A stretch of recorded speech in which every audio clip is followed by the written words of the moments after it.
I'd be sharing more stories of things that happened to me while I was younger that I've kept secret for my entire life and haven't told anybody, so here's another story. Fair warning, this video might be a little triggering. I was really young at the time. I don't exactly remember what age. I was around 8 or 13 years old. Me and my friends were going to this haunted maze and it was around Halloween time. It was one of my friend's parents that was taking us there and it was a group of 5 or 6 of my friends. While me and my friends were going through this maze, we were standing in a line and I was standing in the very ran and I did not silent. Or were we silenced? I blame the school system for making school so early because I feel like once you get to school, you're called to...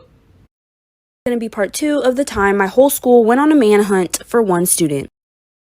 I am a victim. I do not want nobody. My little brother. Mom said she faked her death because my dad wasn't in our lives and she didn't want to take care of us anymore. I'm older now and I cut her off completely and I have full custody of my little brother.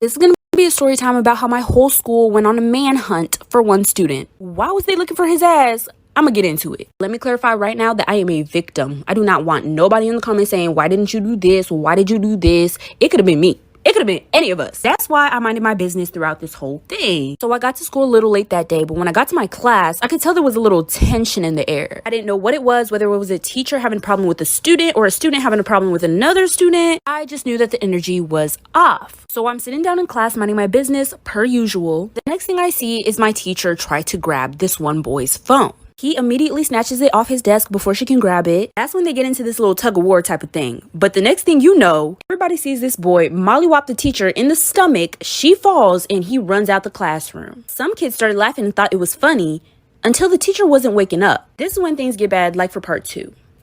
This is going to be part 2 of the time my whole school went on a manhunt for one student. So like I said, this kid punched this teacher and ran out the classroom and the teacher wasn't waking up anymore. So as you can imagine, a room full of drained high school students who just woke up a few hours ago, we were all kind of just like looking around at each other. No one thought to, I don't know, tell somebody that this shit happened. Like, were we silent? Or were we silenced? I blame the school system for making school so early because I feel like once you get to school, your cognitive functions get out the window. So I really try hard not to feel guilty about this and I try not to blame my other classmates for not doing anything as well. And then eventually like 5 minutes passed and then we're like, okay, maybe we should check if she's awake at least. That's when one of the students get up and start to check. Well, they check and they say that she's not breathing. It's obviously set something off in our brains, like this is an emergency, something needs to happen now. That's when a bunch of us ran to the office and they called the ambulance. Like for part 3. This is going to be part 3 of the time my whole school went on a manhunt for one student. We went to the office and told them how the kid punched the teacher and the teacher wasn't waking up. Immediately, a bunch of staff ran to the class to see where the teacher was and what was going on with her.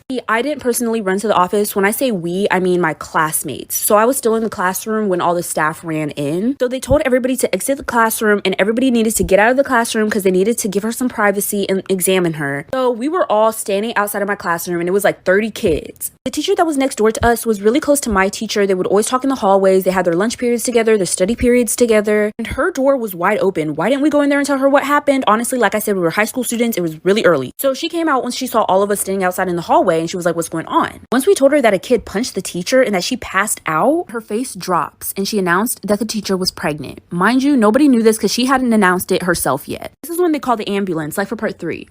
This is going to be part 4 of the time my whole school went on a manhunt for one student. So now everybody knows that this teacher who is passed out on the floor and is not waking up is pregnant. That's when they decided to call the ambulance. I'm guessing they didn't call the ambulance earlier because they were waiting to see if they could try to get her to wake up. They went ahead and put the whole school on lockdown. Nobody was allowed to leave their class. And me and my classmates went into the teacher's classroom next to us. We were sitting in the classroom for like a couple hours, and throughout these couple of hours, what we were hearing outside of the classroom was complete chaos. There was a bunch of cops, a bunch of cop radios, there was dogs, we heard a bunch of yelling and running, and that's when the announcements go off once again. And that's when they announced that they're looking for that kid and they can't find him anywhere in the school, and they're gonna let the day go back to normal, but if anybody sees him, to report it. At this point, everyone at school already knew what happened because of social media, and once they heard on the announcements that they had permission to look for the kid, lots of kids took that as this is a scavenger hunt. When I say lots of kids, I mean the whole school, like for part 5.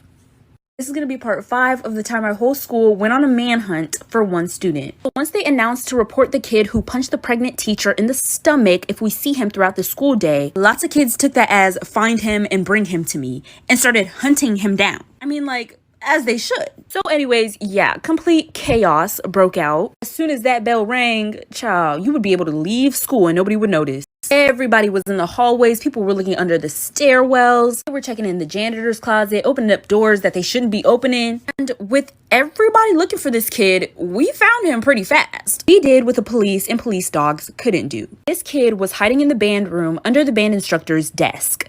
They found him and arrested him on school property. We got word that that teacher did in fact lose her baby, but she was okay and she was alive, but she chose not to work at that school again. But she never came back, and I don't know, I think that kid is still in prison. It's gonna be a story time while I take my makeup off about how I was the crazy ex. So my boyfriend at the time, we were on and off, and he kicked me out and told me to pack my stuff, and